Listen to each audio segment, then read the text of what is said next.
feel trapped, ask yourself, am I doing what's right, or am I doing what's feeling familiar and comfortable? Familiar and comfortable can be bracelets that are actually handcuffs that are holding you back, keeping you in one place and keeping you stuck and unhappy. If you want to get out of this, ask yourself, who am I and what is my mission?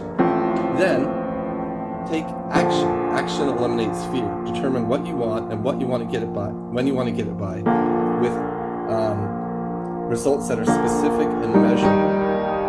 So if you're feeling trapped, you're probably trapped by something that's familiar and comfortable, which is like handcuffs. Ask yourself, who am I? What is my mission?